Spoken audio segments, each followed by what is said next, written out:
ஆண்டவராக இயேசு கிறிஸ்து நாமத்தில் இந்த பொங்கல் திருநாளிலே உங்களை வாழ்த்துகிறேன். அந்த பொங்கலை குறித்து வேதத்திலிருந்து சில காரியங்களை நாம் பார்க்க போகிறோம்.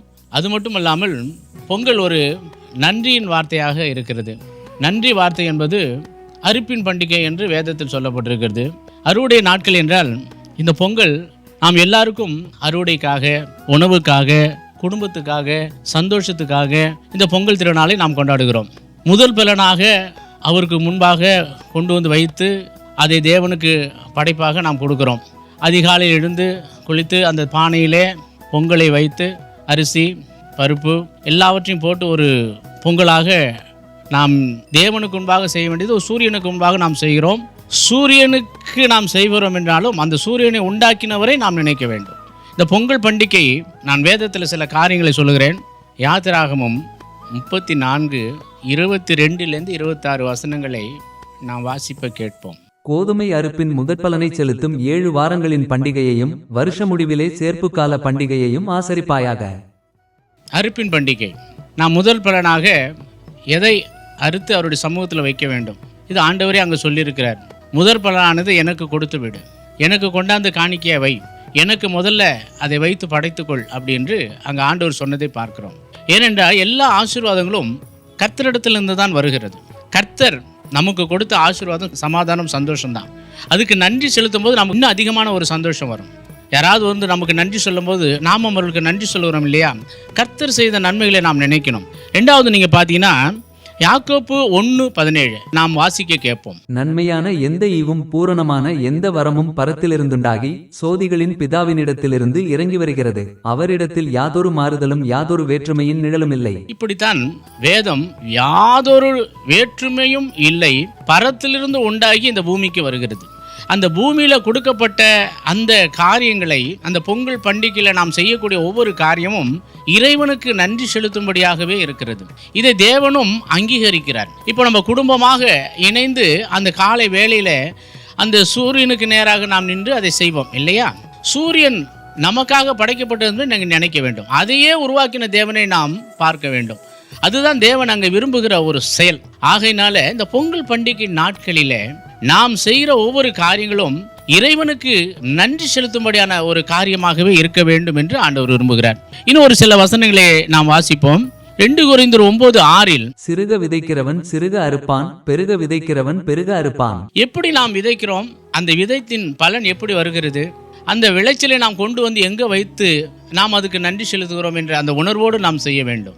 சிறுக விதைக்கிறோமா, பெருக விதைக்கிறோமா, நல்ல மனசோடு அதை செய்கிறோமா, யாருக்கு செய்கிறோம் அப்படி என்ற அந்த பொங்கல் பண்டிகை நாட்களிலே நாம் சந்தோஷமாக செய்கிறோம், குடும்பமாக செய்கிறோம். ஆனால் அது தேவனுக்கு கொடுக்கும்படியாக இருக்க வேண்டும் என்று ஆண்டவர் விரும்புகிறார். நன்றி சொல்கிற குடும்பமே ஒரு பெரிய ஆசீர்வாதமான குடும்பம் என்று பார்க்கிறோம். ஏன்னா நன்றி சொல்ல வேண்டும் என்று ஆண்டவர் எதிர்பார்க்கிறார். யோசுவா 24:15 நாம் வாசிப்பை கேட்போம். கர்த்தரை சேவிக்கிறது உங்கள் பார்வைக்கு ஆகாததாய் கண்டால் பின்ன யாரை சேவிப்பீர்கள் என்று இன்று தெரிந்து கொள்ளுங்கள். நதிக்கு அப்புறத்தில் உங்கள் பிதாக்கள் சேவித்த தேவர்களை சேவிப்பீர்களோ? நீங்கள் வாசம் பண்ணுகிற தேசத்து குடிகளாகிய எமோரியரின் தேவர்களை சேவிப்பீர்களோ? நானும் என் வீட்டாருமோவென்றால் கர்த்தரையே சேவிப்போம் என்றான்.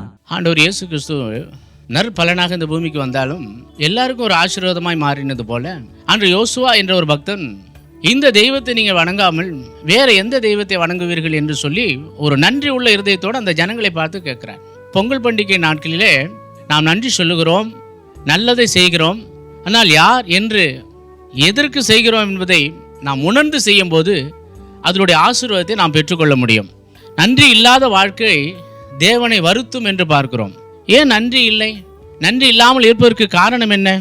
லூக்கா 17:18 நாம் வாசிக்க கேட்போம். அப்பொழுது இயேசு, சுத்தமானவர்கள் 10 பேர் அல்லவா, மற்ற 9 பேர் எங்கே? தேவனை மகிமைப்படுத்துகிறதற்கு இந்த அந்நியனே ஒழிய மற்றொருவனும் திரும்பி வரக்கானோமே என்று சொல்லி. ஆண்டவர் இயேசு கிறிஸ்து பார்த்தீங்கன்னா அந்த இடத்துல 10 குஷ்டரோகிகளை சுத்தமாக்கினார். ஆனால் ஒருவன் மட்டும்தான் நன்றி சொல்ல வந்தார். ஆண்டவர் கணக்கு கேட்கிறார். 10 பேர்கள் சுத்தமானார்களே, ஒருத்தவன் மட்டும்தான் புறஜாதியன், அதுவும் எனக்கு நன்றி சொல்ல வந்திருக்கிறான் அப்படி என்று சொல்லி அவர் சொல்வதை நாம் பார்க்கிறோம். அப்போது நன்றி உள்ள ஒரு வாழ்க்கை தேவன் எதிர்பார்க்கிறார். நாம் நன்றியோடு தான் இருக்கிறோம், நலமானதை தான் செய்கிறோம். இதில் பொங்கல் பண்டிகை நல்லது தான், பொங்கலுக்கு உகந்த காரியத்தை நாம் செய்கிறோம். ஆனால் அதை தேவனுக்கு செய்கிறோமா, தேவனுக்கு பிரியமா இருக்குமா? நாம் எதை செய்தாலும் அதில் தேவன் இருக்கிறார் என்பதை நாம் உணர வேண்டும். அதனால்தான் பொங்கல் பண்டிகை ஒரு சந்தோஷ பண்டிகை.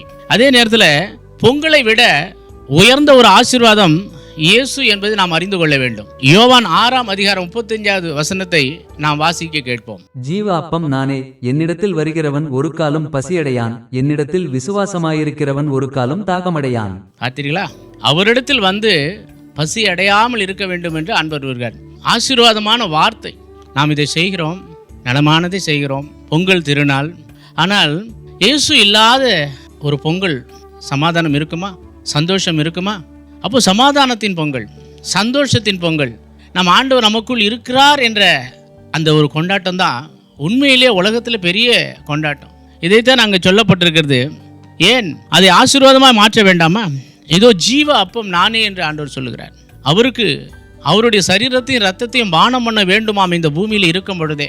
அந்த ஜீவ அப்பத்தை நாம் புசிக்கும் பொழுது நமக்குள் ஒரு ஜீவன் உண்டாகிறது. அந்த ஜீவன் மரிக்கும் பொழுது பிழைப்பதற்கு ஒரு அத்தாட்சியாக இருக்கிறது. சத்தியத்தை அறிவீர்கள், சத்தியம் உங்களை விடுதலையாக்கும். நாம் இந்த உலகத்தில் வாழ்ந்து கொண்டிருக்கிறோம். நலமான காரியங்களை இந்த பொங்கல் நாளில் நாம் செய்து கொண்டிருக்கிறோம். ஒரு வீட்டுக்குள்ளே அங்கே இந்த எல்லா இடத்துலையும் அந்த தோட்டங்கள் துறவுகள் எல்லாவற்றிலும் இந்த பொங்கல் பண்டிகை மகிழ்ச்சியை கொண்டாடி கொண்டு இருப்போம். ஆனால் இயேசு இல்லை என்றால் ஒரு வெறுமை. இயேசு இருக்கிற இடத்துல கொண்டாட்டம் இருக்கும், சமாதானம் இருக்கும், சந்தோஷம் இருக்கும். இயேசு இல்லாத இடத்துல நீங்கள் எதை காண்பீர்கள்? எப்படி காண்பீர்கள்? அதைத்தான் அங்கே சொல்லப்பட்டிருக்கிறது. லேவியராகமம் 23:10-14 நாம் வாசிக்க கேட்போம். நீ இஸ்ரவேல் புத்திரரோடே சொல்ல வேண்டியது என்னவென்றால், நான் உங்களுக்கு கொடுக்கும் தேசத்தில் நீங்கள் போய் சேர்ந்து அதின் வெள்ளாண்மையை அறுக்கும் போது உங்கள் அறுப்பின் முதற்பலனாகிய ஒரு கதிர்க்கட்டை ஆசாரியனிடத்தில் கொண்டு வர கடவீர்கள். வாசஸ்தலத்தில் ஒரு நித்திய கட்டளையாக தேவன் அங்கே கொடுக்கிறத நாம் பார்க்கிறோம். ஏனென்றால் முதலில் அறுப்பின் பலன் அவருக்கு உரியது. அவருக்கு உரியதை அவர் நிச்சயம் கேட்பார். அதை நாம் கொடுத்தே ஆக வேண்டும். மற்ற பலன்களை நாம் அனுபவிக்கும்படி அவர் நமக்கு அருள் செய்கிறார். காரியங்கள் இப்படியா இருக்கும் பொழுது நாம் என்ன செய்கிறோம்? தேவன் யார் என்று அறியாமலேயே நாம் பண்டிகைகளை கொண்டாடுகிறோம். எல்லோருமே சில காரியங்கள் எல்லாம் நாம் செஞ்சிடறோம். அது தேவனுக்கு உகந்த இல்லையா என்பதை அறிந்து கொள்வதும் இல்லை. ஏன்னால் முதற் பலன் தேவனுக்கு முன்பாக கொண்டு வந்து வைக்க வேண்டும் என்பது தேவனுடைய கட்டளை. அதன்படியாகவே நாம் செய்யும் பொழுது தேவன் அதை சுகந்த வாசனையாக ஏற்றுக்கொள்கிறார். உபாகமம் 16:9-15 இந்த அடிமைத்தனத்தில் இருந்த மக்கள் எல்லாம் எல்லாருக்கும் ஒரு அறிவிப்பை ஆண்டவர் கொடுக்கிறார். இவர் எல்லாரும் சேர்ந்து நாம் அந்த பொங்கல் பண்டிகையை கொண்டாடும் போது அக்கம் பக்கம் இருக்கிறவர்களை யாரும் சேர்க்கிறோமோ இன்னும் தெரியாது. ஆனால் ஆண்டவர் சொல்லும் பொழுது இந்த அறுப்பின் பண்டிகை நாட்களிலே எல்லாரையும் கொண்டு வந்து சேர்த்து எல்லாரும் இவன் சமூகத்தில் வந்து அதை படைக்க வேண்டும் என்று ஆண்டவர் விரும்புகிறார். படைப்பது சரிதான். யாருக்கு படைக்கிறோம்? எந்த விதத்தில் படைக்கிறோம்? எந்த நோக்கத்தோடு படைக்கிறோம்? எந்த எண்ணத்தோடு படைக்கிறோம் என்பது மிகவும் முக்கியமாக இருக்கிறது. தெய்வம் அல்லாததெல்லாம் தெய்வம் என்று சொல்லிக்கொண்டு நாம் படைக்கப்பட்டதை எங்கெங்கேயோ வைத்து வணங்கி கொண்டு இருக்கிறோம். கலாத்தியர் 6:2 பாரத்தை கொண்டு வந்தால் நாம் வைக்கிறோம். அறுப்பின் பண்டிகை வேதத்தில் சொன்னது பிரகாரம் அது அறுப்பின் பண்டிகை. அறுப்பின் பண்டிகை நாட்களிலே நன்றி செலுத்தும்படியான ஒரு பண்டிகை.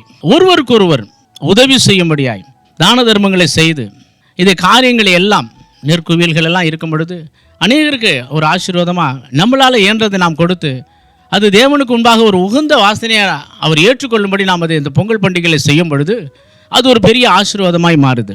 எரேமியா 8:20 அறுப்பு காலமும் முடிந்தது, கோடை காலமும் முடிந்தது, ஆனால் நாம் இன்னும் ரட்சிக்கப்படவில்லை. பண்டிகை கொண்டாடுகிறோம், இன்னது தெரியாமலே கொண்டாடுகிறோம். சூரியனுக்கு முன்பாக வைத்து கொண்டாடுகிறோம். சூரியன் படைக்கப்பட்டது, சூரியனை படைத்தவரை நாம் விட்டுவிட்டோம். அப்போ சூரியனை படைத்தவர் யார் அப்படின்ற ஒரு கேள்வி உங்களுக்குள் வருமானால் ஆண்டவர் இயேசு கிறிஸ்து. அதை படைத்ததின் நோக்கமே உலகத்தின் ஒளியாக இந்த பூமிக்கு வந்தார். சத்தியத்தை அறிவீர்கள், சத்தியம் உங்களை விடுதலையாக்கும்.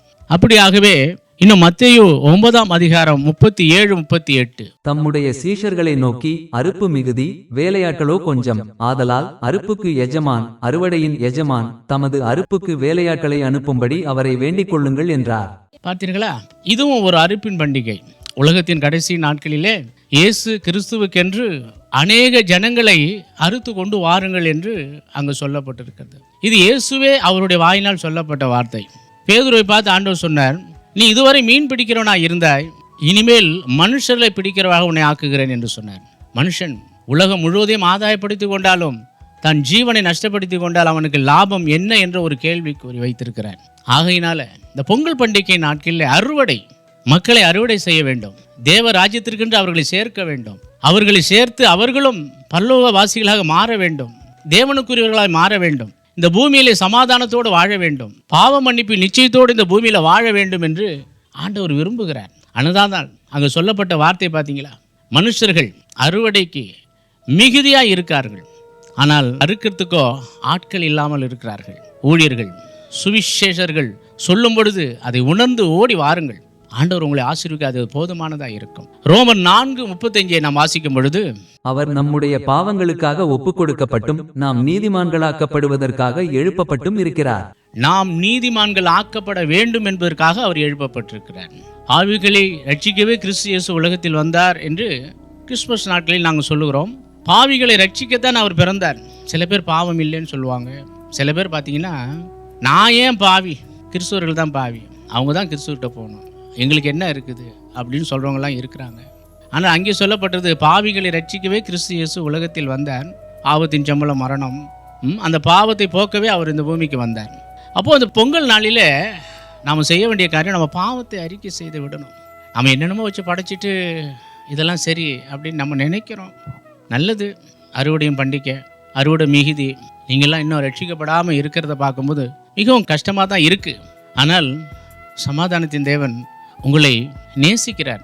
உங்களை நேசிக்கிறபடியினால்தான் உங்களை அழைக்கிறார்.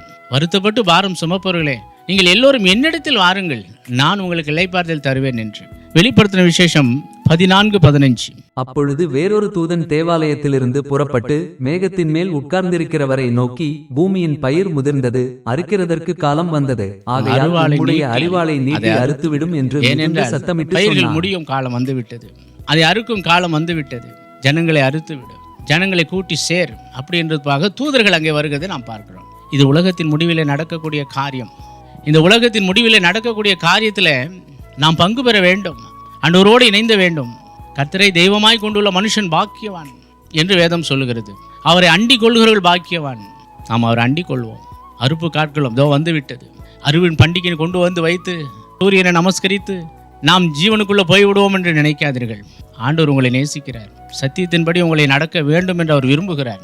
உள்ளத்தில் அவர் வைத்து நாம் ஆராதிக்கும் போது சத்தியம் நமக்குள் இருக்கும். இயேசு இல்லை என்றால் சத்தியம் நமக்குள் இல்லை. பாவம் பெருகி போயிருக்கிற நாட்களில் நாம் வாழ்ந்து கொண்டு இருக்கிறோம். அறுவடையின் கடைசி நாட்களில் நாம் வாழ்ந்து கொண்டு இருக்கிறோம். பரிசுத்தமாய் வாழ வேண்டும் என்றால் இயேசு கிறிஸ்து இல்லாமல் நீங்கள் பரிசுத்தமாய் ஒரு நாளும் வாழ முடியாது. பரிசுத்தமாய் இருக்கிறேன் என்று சொல்லிக் கொள்ளலாம், பரிசுத்தம் அல்ல. இன்னைக்கு செத்தாலும் நாளைக்கு நான் மோட்சம் போயிடுவேன்னு சொல்லலாம், போக முடியாது. ஏனென்றால் ஆண்டவர் அவரே காரணர், அவரே நமக்கு ரட்சிப்பு, அவரே நமக்கு சமாதானம். அவர் வழியாக தான் நீங்கள் போக முடியும். அனே வழி, சத்தியம், ஜீவன். பொங்கல் பண்டிகை நாட்களில் இதெல்லாம் நீங்கள் நினைத்து கொள்ளுங்கள். நாம் செய்வது சரியா, இதுதானா, இப்படிதானா என்பதை நீங்கள் உணர்ந்து கொள்ளுங்கள். ஓசியா 8:7 நாம் வாசிப்போம். அவர்கள் காற்றை விதைத்து சூறைக்காற்றை அறுப்பார்கள், விளைச்சல் அவர்களுக்கு இல்லை, கதிர்மாவை கொடுக்க மாட்டாது, கொடுத்தாலும் அந்நியார் அதை விழுங்குவார்கள். காற்றை விதைக்கிறார்கள், அது அறுவடை பண்ண முடியாது. அப்படியே விதைத்தாலும் அந்நியர்கள் அதை சாப்பிடுவார்கள். ஏதோ இன்று நமக்கு பண்டிகை என்றதுனால கொண்டு வந்து வச்சுட்டோம், நமஸ்காரம் பண்ணிட்டோம், முடிஞ்சு போச்சு அப்படின்னு நீங்கள் நினைக்கிறீங்க. ஆண்டவர் அங்கே சொன்ன வார்த்தையை பார்த்தீங்களா? காற்றை விதைத்து அந்நியர்கள் சாப்பிடும்படியான காரியங்கள் நடக்கும். கடைசி காலத்தில் நாம் வந்து விட்டோம். ஆண்டவரை நாம் அறிந்து கொள்ள வேண்டும் என்று விரும்புகிறார். இந்த பொங்கல் பண்டிகை ஒரு சந்தோஷமாய் கொண்டாடுகிறோம். ஒரு பண்டிகைன்னு வைத்துட்டோம், அந்த பண்டிகை என்பது எல்லாருக்கும் ஒவ்வொரு விதத்தில் கொண்டாடி கொண்டு இருக்கிறோம். ஆனால் கொண்டாட்டத்தின் முடிவு என்ன? இந்த கொண்டாட்டத்தினால் நமக்கு என்ன பலன்? இது வருஷந்தோறும் நாம் கொண்டாடி கொண்டு இருக்கிறோமே, அதனுடைய பலன் என்ன? கிறிஸ்துவர்கள் கிறிஸ்துமஸ் கொண்டாடுகிறார்கள், அதனுடைய பலன் என்ன என்று நீங்கள் கேட்கலாம். இயேசு கிறிஸ்துவை நாம் உள்ளத்தில் பிறக்க வைக்கும் பொழுது அதில் ஒரு பெரிய சமாதானம் இருக்குது, சந்தோஷம் இருக்குது. அந்த சந்தோஷத்தின் மூலியமாக நன்மைகள் இருக்குது, நமக்கு நித்திய ஜீவன் இருக்குது, ஒரு நம்பிக்கை இருக்குது, நான் மோட்சம் போவேன்னு. உங்களுக்கு இருக்க அந்த நம்பிக்கை உங்களால் சொல்ல முடியுமா? 3,00,00,000 முக்கள் தேவர்களை நாங்கள் வணங்கி கொண்டிருந்தோம். பொங்கல் பண்டிகைன்னா நாங்களும் விமர்சனையை கொண்டாடுவோம். ஆனால் இந்த நாட்களிலே தேவனை அறிந்த நாளில் இருந்து இந்த நாள் வரைக்கும் சமாதானம் நம்ம உள்ளத்துக்குள்ளே இருக்கிறது. ஏன் என்றால் சமாதானக்காரர் உள்ளே இருக்கிறார். நான் உனக்குள் இருக்கிறேன் என்பதை எப்பொழுதும் உணர்ந்து கொண்டே இருக்கிறார். கிறிஸ்துவின் பிறப்பு அப்படி. கிறிஸ்துவின் பிறப்பு நமக்குள்ள வர வேண்டும், வெளியரங்கமாக அல்ல. அதனால தான் பொங்கல் பண்டிகையில் நாம் செய்கிறோம். நீங்கள் செய்கிறது தவறல்ல. ஆனால் யாருக்கு செய்கிறோம் என்பதை நீங்கள் உணர்ந்து கொள்ளுங்கள். சத்தியத்தை அறிந்து கொள்ளுங்கள். சத்தியம் உங்களை விடுதலையாக்க வேண்டும். அறுவடைக்காக நாம் நன்றி சொல்ல கடைசியாக மத்தேயு 6:26 ஆகாயத்து பட்சிகளை கவனித்து பாருங்கள், அவைகள் விதைக்கிறதுமில்லை, அறுக்கிறதுமில்லை, களஞ்சியங்களில் சேர்த்து வைக்கிறதுமில்லை, அவைகளையும் உங்கள் பரமபிதா பிழைப்பூட்டுகிறார், அவைகளை பார்க்கிலும் நீங்கள் விசேஷித்தவர்கள் அல்லவா? ஆண்டவர் இயேசு கிறிஸ்துவே தன் சீசரிடத்தில் சொல்லக்கூடிய வார்த்தை, அறுவடை காரியர், எதையோ விதைக்கிறீர்கள், ஆனால் அதை விட நீங்கள் விசேஷித்தவர்கள். வானத்தில் இருக்கிற பறவைகளை பாருங்கள், பூமியில் இருக்கிற வண்ணத்து பூச்சிகளை பாருங்க, விதவிதமா ட்ரெஸ் போட்ட மாதிரி ஒவ்வொரு கலர்ல இருக்குது. காகங்கள் விதைக்கிறதா? ஆனால் அதுவுக்கே ஆண்டவர் போஷிக்கும் போது உங்களை போஷிக்காமல் விட்டு விடுவாரா? சத்தியத்தை அறிந்து கொள்ளுங்கள். சத்தியம் உங்களை விடுதலையாக்கும். இந்த பொங்கல் பண்டிகையிலேயே நன்றி சொல்லுகிற நாளாக, ஒரு நாள் உணவுக்காக மட்டும் அல்ல, உயிர், உடல் நலம், குடும்பம், வேலை, சபை எல்லாவற்றுக்கும் நீங்க நன்றி சொல்ல வேண்டும். நாள் வரைக்கும் நாம் நலமோடு இருப்பது அவருடைய கிருபை. கிருபை என்பது சமாதானம், கிருபை என்பது சந்தோஷம், கிருபை என்பது ஆசீர்வாதம், கிருபை என்பது நன்றி. அவர் நமக்கு ஒரு நன்றியை கொடுத்து நாள் வரைக்கும் வச்சிருக்கிறார். நாம் அதை உணர்ந்து கொள்ள வேண்டும். சத்தியத்தை அறிவீர்கள், சத்தியம் உங்களை விடுதலையாக்கும். சத்தியம் என்பது அவர்தான் விடுதலையாக்கும் என்ற அந்த வார்த்தையினுடைய கருப்பொருள் என்ன தெரியுங்களா? உலகத்தில் வாழ்கிறோம், எப்படி வாழ்கிறோம் என்பதை நீங்கள் உணர்ந்து விடுதலை அடைகிறது தான் அவருக்குள் வருவது. கரும்பை கடிச்சு உடைச்சி அது ருசித்து பார்க்குறோம், பார்த்துருக்கீங்களா? அப்படி தான் கர்த்தர் நல்லவர் என்பது நீங்கள் ருசித்து பார்க்க வேண்டும் என்று தாவீது சொல்லுகிறார். ஆண்டவர் இயேசு கிறிஸ்து அவரை ருசித்து பாருங்கள். அவர் ருசித்து பார்க்கும்போது தான் அந்த ருசிப்பின் தன்மை உங்களுக்கு தெரியும். அவரை அண்டிக் கொள்ளுங்கள். இந்த பொங்கல் நாளிலே ஆண்டவர் இயேசு கிறிஸ்து நாமத்தினாலே நான் உங்களை வாழ்த்துகிறேன். ஆனால் பேசிய சத்தியங்கள் எல்லாம் உண்மை. அவரை அண்டிக் கொள்ளுகிற அத்தனை பேரும் பாக்கியவான்கள். நாட்டில் பொல்லாதைகளாக இருக்கிறபடினால் இருக்கிற காலத்தை பொருட்படுத்தும். ஏனென்றால் இருக்கிற காலம் கொஞ்ச காலம், கடைசி காலத்துக்குள் நாம் வந்துவிட்டோம். இந்த நாழிகையிலாவது நீங்கள் ஆண்டவர் ஏற்றுக்கொண்டு அவருடன் வரும்போது ஆண்டவர் உங்களை ஆசீர்வதிப்பார். ஆண்டவர் இயேசு கிறிஸ்து நாமத்தில் உங்களை வாழ்த்துகிறேன். ஆமென்.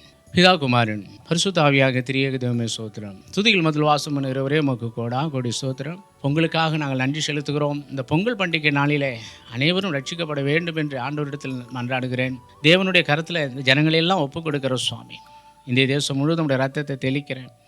தமிழகத்தை சுற்றிலும் உடைய ரத்தத்தை தெளிக்கிறேன். இந்த ஜனங்கள் எல்லாம் மனம் திரும்பி என் தெய்வத்தை அறிந்து கொள்ளட்டும்.